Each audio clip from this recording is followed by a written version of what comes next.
Dahil sa pagpatay na kinasasangkutan ng mga pulis, nakukwestiyon ngayon ang kampanya kontra droga. Pati mismong si PNP Chief Bato de la Rosa, pinagbibitiw na. Balitang hatid ni Cedric Castillo.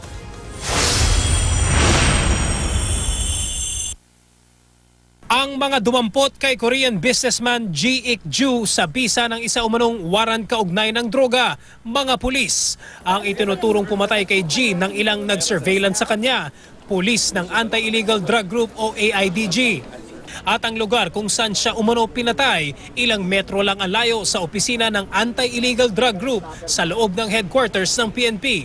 Pero ilang beses mang nabanggit ang anti-drugs. May apila ang tagapagsalita ng PNP, huwag naman daw bansagan agad na tokhang for ransom. Iba raw kasi ang tokhang kung saan kinakatok ang mga nagdodroga para mapasuko at mamonitor kung nagbago na. Yung tokhang, iba ho yan sa anti-drug operation. Hindi ho yung basta na lang, kumatok, may dala ko dito yung warrant of arrest. Hindi ho tokhang yun. Hindi man tokhang. Lumabas pa rin dahil kontra droga ang idinahilan para damputin si G. Ang PNP chief agad nagbitiw ng pangako sa tila pagsakay na naman sa kampanya kontra droga. Hindi po namin itutuloy dyan, never! Sa kabila niyan, pinagre-resign na siya ng mismong kaalyado ng Pangulo na si House Speaker Pantaleon Alvarez.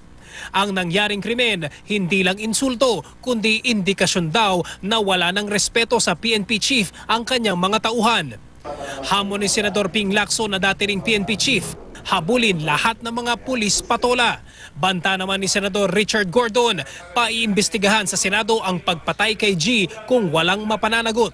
Kung gusto nila mag-resign ako, magpaalam ko kay Presidente. Kung papayag si Presidente, then alis ako. Si Teresita Angsi ng Movement for Restoration of Peace and Order, pinuna ang epekto ng pag-backup di umano ng Pangulo. Meron kasing blanket authority given to the police for the anti-drugs campaign, no? Something which is very good.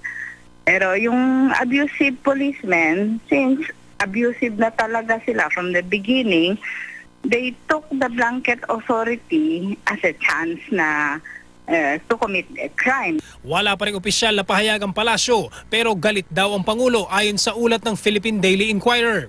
Sabi raw nito ng pulungin ng mga gobernador nitong Huwebes, hindi niya tauhan ng mga pulis sa likod ng pagdukot kay G. Ayon daw yan kay Pampanga Governor Lilia Pineda. Cedric Castillo, GMA News.